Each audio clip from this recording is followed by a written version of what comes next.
നമസ്കാരം. വളരെ പ്രധാനപ്പെട്ട ഒരു വാർത്ത. നാണക്കേടെന്ന് പറഞ്ഞാൽ ഇതുപോലെ നാണക്കേടിനി ഉണ്ടാകാനില്ല.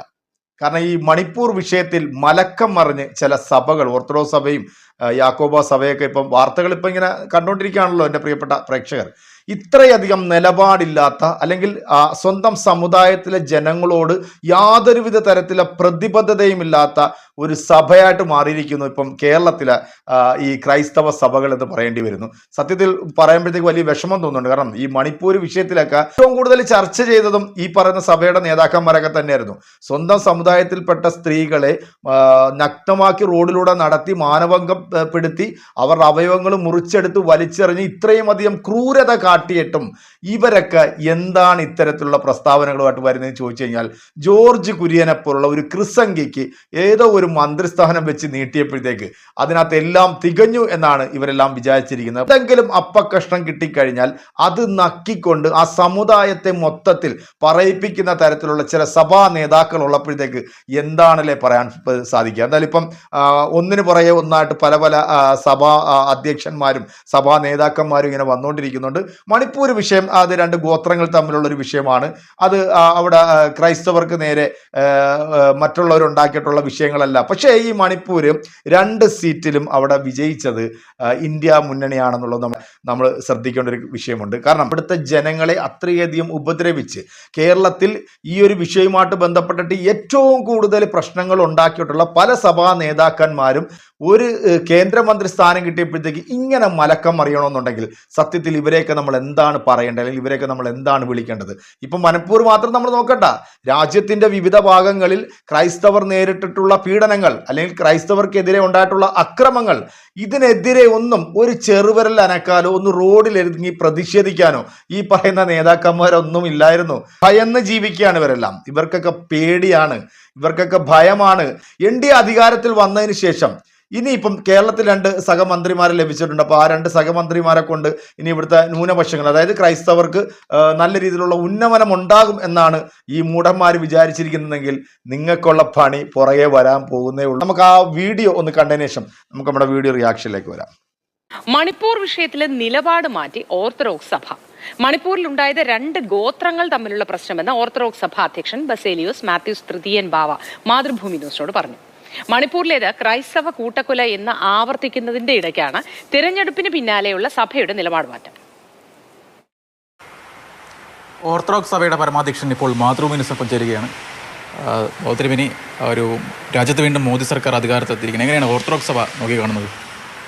മോദി സർക്കാർ വീണ്ടും അധികാരത്തിൽ വന്നതിൽ സന്തോഷം, പ്രത്യേകിച്ച് സന്തോഷമുണ്ട്. കേരളത്തിൽ നിന്ന് 2 പേര് പുതിയ മന്ത്രിമാരായി വന്നിരിക്കുന്നത് കേരളത്തിന്, കേരള ജനതയ്ക്ക് മുഴുവനും അഭിമാനമാണ്. അതിൽ പ്രത്യേകമായ സന്തോഷം രേഖപ്പെടുത്തുകയാണ്. ഈ മണിപ്പൂർ ഉൾപ്പെടെയുള്ള വിഷയങ്ങൾ കേരളത്തിൽ വലിയ രീതിയിൽ ചർച്ചയായിരുന്നു. പക്ഷേ എന്നിട്ടും കേരളത്തിൽ ക്രൈസ്തവ സഭകളിൽ ഒരുപാട് വലിയ രീതിയിൽ പിന്തുണ, പ്രത്യേകിച്ച് തൃശ്ശൂർ ഉൾപ്പെടെയുള്ള മണ്ഡലങ്ങളിൽ BJP കിട്ടിയിട്ടുണ്ട്. തൃശ്ശൂർ കൂടുതലായി കിട്ടിയിട്ടുണ്ടായിരിക്കണം. കാരണം പ്രത്യേകിച്ച് സുരേഷ് ഗോപി ജയിച്ച സമയത്ത് അദ്ദേഹത്തിൻ്റെ പ്രവർത്തന രംഗത്തെല്ലാം ക്രിസ്തീയ സഭകളോട് കൂടുതൽ അടുപ്പമുണ്ടാക്കി.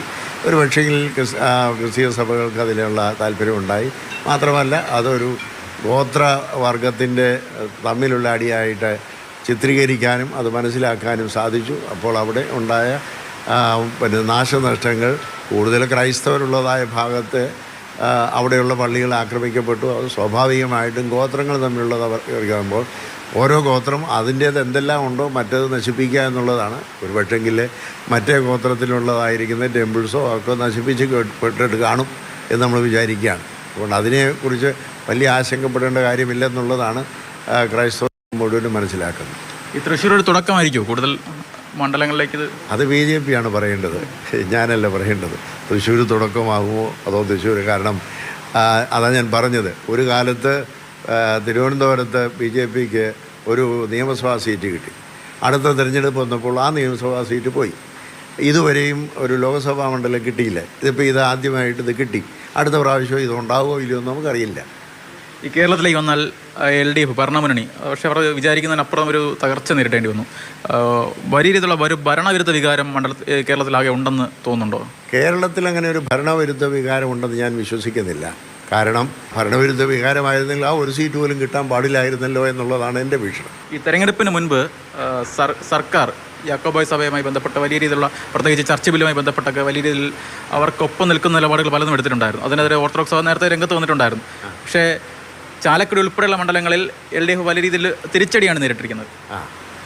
LDFന് അവരുടെ ഈ തെരഞ്ഞെടുപ്പിലുണ്ടായിരിക്കുന്ന ഓരോ ബൂത്ത് വൈസായിരിക്കുന്ന കണക്കെടുക്കാൻ അവരെ കൊണ്ട് കഴിയും.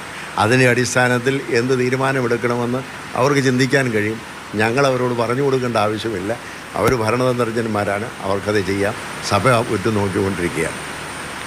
Thank you. അയ്യോ, ഇത്രയും നാണം കെട്ട നിലപാടെടുക്കുന്ന നേതാക്കന്മാരെ നമ്മൾ ഇതിനു മുമ്പ് കണ്ടിട്ടില്ല. സ്വന്തം സമുദായത്തിൽപ്പെട്ട സ്ത്രീകളെ പോലും മാനഭംഗപ്പെടുത്തി കൊലപ്പെടുത്തിയ ഒരു ഭരണത്തിന് ഇത്രയധികം വെള്ളപൂഷണം എന്നുണ്ടെങ്കിൽ ഈ യേശുവിനെ ഒറ്റിക്കൊടുത്ത യൂദാസുമാരത്തിൽ യൂദാസ് ഗണത്തിൽപ്പെട്ടിട്ടുള്ള കുറെ ആൾക്കാർ ഇന്ന് നമ്മുടെ കേരളത്തിലുണ്ട്. അതുകൊണ്ടാണ് ഇത്തരത്തിലുള്ള നിലപാടുകൾ എടുക്കാനായിട്ട് ഇവരെ പ്രേരിപ്പിക്കുന്നത്. എന്താണെങ്കിലും വളരെ നാണം കെട്ട നിലപാട്, വളരെ മോശമായിട്ടുള്ള നിലപാട്. ഈ മണിപ്പൂർ വിഷയത്തിൽ പോലും ഏറ്റവും കൂടുതൽ ചർച്ച ചെയ്യപ്പെട്ടതും ഈ സഭാ നേതാക്കന്മാർ തന്നെയായിരുന്നു. സത്യം പറയുകയാണെന്നുണ്ടെങ്കിൽ ഇതൊക്കെ കേൾക്കുമ്പോഴത്തേക്ക് നമ്മുടെ തൊലി പൊളിഞ്ഞു പോവുകയാണ്. കാരണം എന്താണ് ഒരു നിലപാടെടുക്കാൻ പോലും കേൾപ്പില്ലാത്തവർ, അല്ലെങ്കിൽ വെച്ച് നീട്ടിയപ്പോഴത്തേക്ക് അതിൻ്റെ പുറകെ പോകുന്ന ഒരു വിഭാഗമായിട്ട് മാറുകയാണോ കേരളത്തിലെ ഈ സഭകൾ അല്ലെങ്കിൽ കേരളത്തിലെ ക്രൈസ്തവ സമൂഹം എന്ന് ആലോചിച്ച് വന്നു. ഇപ്പോൾ തൃശ്ശൂരിനെ കുറിച്ച് പറയുകയാണെന്നുണ്ടെങ്കിൽ തൃശ്ശൂർ വളരെ വ്യക്തമായിട്ട് നമുക്ക് മനസ്സിലാക്കാവുന്ന ഒരു കാര്യം എന്ന് വെച്ച് കഴിഞ്ഞാൽ സുരേഷ് ഗോപി കയറി ഇറങ്ങാത്ത അന്തഃപുരങ്ങളില്ല. ആ അന്തഃപുരങ്ങളിലൊക്കെ കയറി ഇറങ്ങിയപ്പോഴത്തേക്ക് പല വാഗ്ദാനങ്ങളും കൊടുത്തിട്ടുണ്ട്.